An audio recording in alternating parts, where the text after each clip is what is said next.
your suffering. Maybe it's small, manageable suffering, stress at work, loneliness, the slow grind of daily frustration, or maybe it's big suffering, loss, grief, physical pain, the kind that makes you wonder how you'll make it through the day. And in that suffering, you feel alone. Because suffering is private, it happens inside you where no one else can reach. No one feels your pain. No one experiences your loss. You are isolated in your suffering, fundamentally, irreducibly alone. Except you're not. Because everyone else is suffering too, in their own private way, in their own isolated consciousness. And here's what's strange, what's paradoxical, what Albert Camus understood better than almost anyone: your suffering. The thing that makes you feel most alone is actually what connects you to everyone else. Not because people understand your specific pain. They can't, but because they have their own, and in that shared experience of isolated suffering, in that universal condition of private pain, there's a bond. Solidarity. The only real connection humans can have in an absurd universe. Welcome to what's really connecting us. Welcome to solidarity in suffering. Most people think connection comes from happiness, from shared joy, from positive experiences. You bond over good times, over celebrations, over success. And yes, those create connections, but they're shallow connections, temporary, conditional.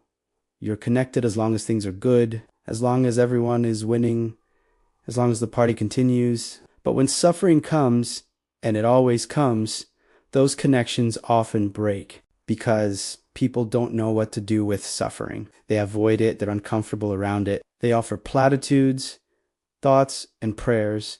Everything happens for a reason. It'll get better. And then they disappear because they don't want to be reminded that suffering exists, that it could happen to them, that happiness is temporary and pain is inevitable. But Camus says the deepest human connections happen not in shared joy, but in shared suffering. Not because suffering is good. It's not. Suffering is just suffering. It's pain without cosmic purpose. It's loss without redemption. It's the universe being indifferent to your well-being, but it's universal. Everyone suffers. Everyone loses. Everyone experiences pain. And when you suffer alongside someone else, when you're both in it together, something happens. Not healing necessarily, not solutions, but recognition, acknowledgement, the simple, profound awareness that you're not alone and you're alone, that everyone is suffering in their own isolated consciousness. And that shared isolation, paradoxically, creates the only genuine solidarity possible. Think about the plague. Camus' novel about a city sealed off by disease. Thousands dying. No escape. No cure. Just suffering and death for months. And in that catastrophe, in that shared experience of meaningless suffering, the characters who matter aren't the ones looking for cosmic explanations. They're not asking why God allowed this. They're not searching for the plague's deeper meaning. They're the ones who show up day after day to do the work, to care for the sick, to remove bodies, to maintain whatever humanity is possible in impossible conditions.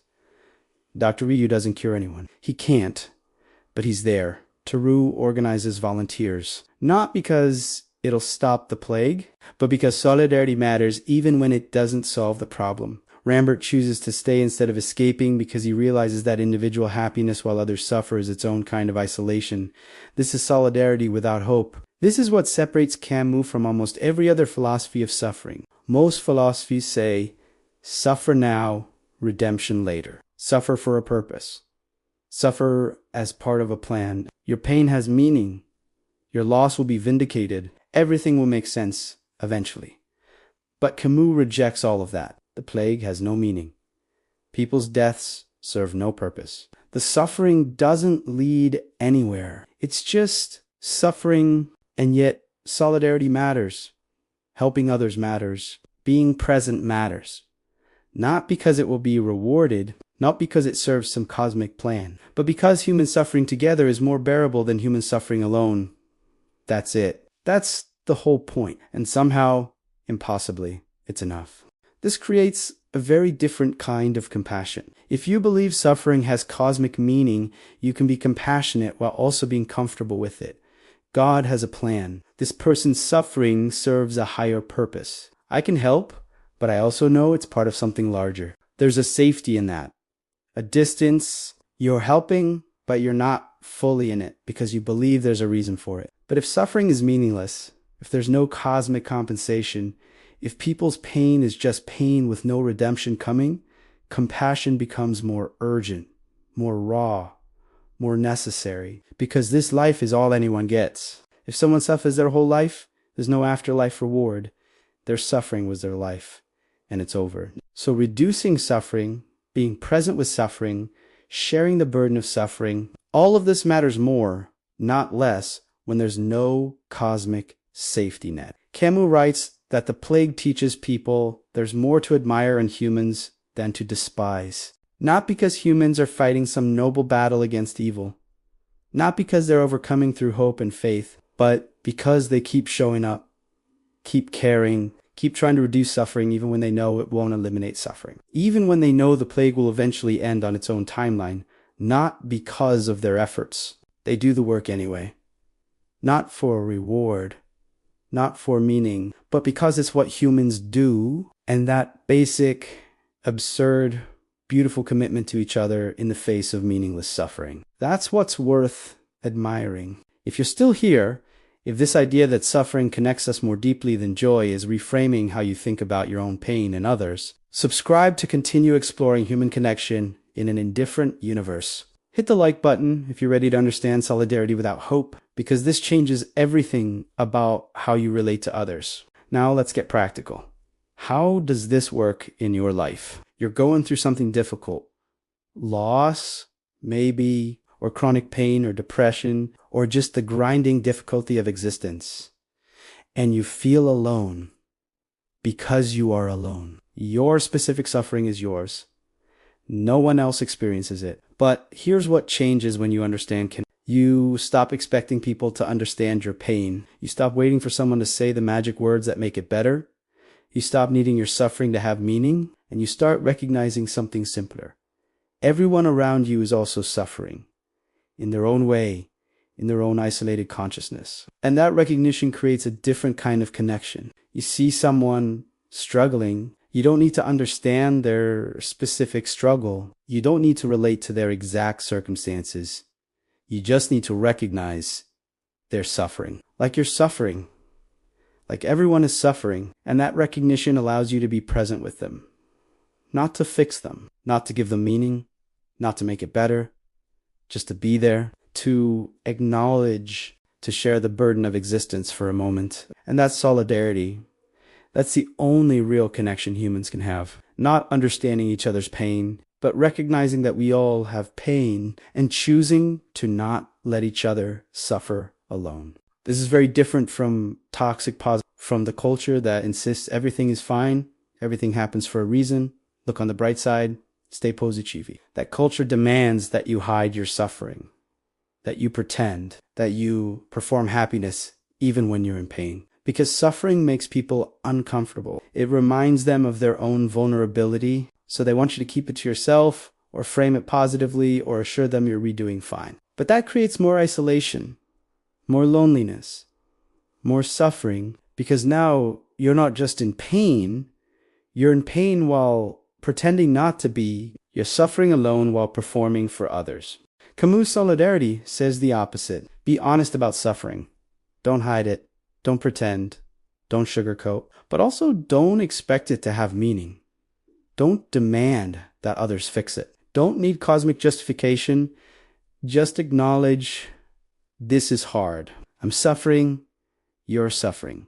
We're all suffering. And we can suffer together, which is better than suffering alone while pretending we're not. That honesty, that shared acknowledgement of difficulty creates the possibility of real connection. Not connection based on happiness, but connection based on the truth of human existence, which is that we're all conscious beings in a difficult, indifferent universe. And we're better off recognizing that together than denying it separately. Consider what happens in disasters, natural disasters, pandemics, wars, moments when the normal structure of life collapses and suffering becomes universal and obvious. In those moments, something changes. The usual social barriers drop. Strangers help strangers. Communities form rapidly. People share resources, work together, support each other, not because disaster gives life meaning, but because shared suffering creates genuine solidarity. Everyone is in it together. Everyone is vulnerable. Everyone needs help. And that shared vulnerability creates connection that didn't exist before. Camus saw this during World War II. The occupation, the resistance, the shared suffering of people under oppression. And he saw that this created a kind of solidarity that peacetime never did. Not because war is good, it's terrible, but because in shared catastrophe, the illusions fall away. The pretense disappears. Everyone knows everyone is suffering, and in that brutal honesty, real human connection becomes possible. The tragedy is that it often takes catastrophe to create that honesty, that solidarity, but it doesn't have to. You can choose to live with that awareness even when circumstances don't force it. You can choose to recognize shared suffering even when you're not in a literal plague or war, because suffering is always present. It's just usually hidden. This also changes how you think about helping others. If you believe suffering has meaning, helping becomes about enabling that meaning, supporting someone through their journey, helping them learn the lesson, find the purpose, grow through the difficulty, and all of that puts pressure on the suffering person. They're supposed to grow, supposed to learn, supposed to become better through their pain. But what if they don't? What if the suffering just hurts and teaches nothing? What if they come through it unchanged except more scarred? Have they failed somehow? Has their suffering been wasted? But if suffering is meaningless, helping is simpler. You're not helping them find meaning. You're reducing suffering. That's it. Making the burden lighter, being present, doing what you can to ease pain that serves no purpose. And there's no pressure on them to grow or learn or transform. They can just hurt, and you can just help without needing it to lead anywhere, without needing redemption or justification. Just humans helping humans because suffering is hard and we can make it slightly less hard for each other. That's solidarity. That's the most honest form of compassion possible. The plague ends with the gates opening, the plague subsiding, life returning to normal. And Ryu, the narrator, warns that the plague never truly dies. It's always waiting in bedrooms and basements, ready to return. Send its rats to die in some happy city again. This isn't just about literal disease. It's about suffering, about the absurd, about all the forces that threaten human dignity and meaning. They never go away permanently. They're part of existence. And the solidarity that emerges during crisis, it fades too. People go back to their separate lives, back to pretending, back to isolation, until the next catastrophe forces honesty again. But you don't have to wait for a catastrophe. You can live with plague awareness, with the knowledge that suffering is universal, that it's always present, that everyone is dealing with it, even when it's hidden. And that knowledge can create solidarity even in ordinary times.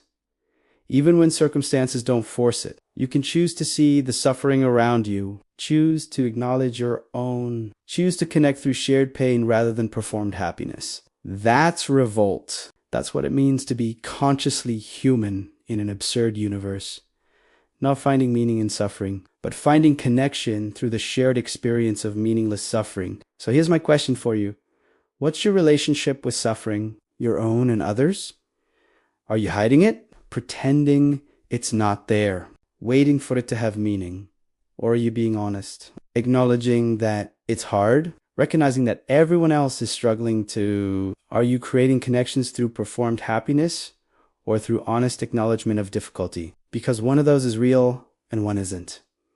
And the real one, the one based on truth instead of pretense, that's where genuine human connection lives. Not in shared joy, which is temporary, but in shared suffering, which is permanent, which is universal, which is what we all have in common underneath every difference and division. We all suffer, we all struggle, we all face an indifferent universe that doesn't care about our pain. And recognizing that in each other, choosing solidarity in that, that's what's really connecting us. Not despite our suffering, through it, because of it, in the middle of it. That's the bond.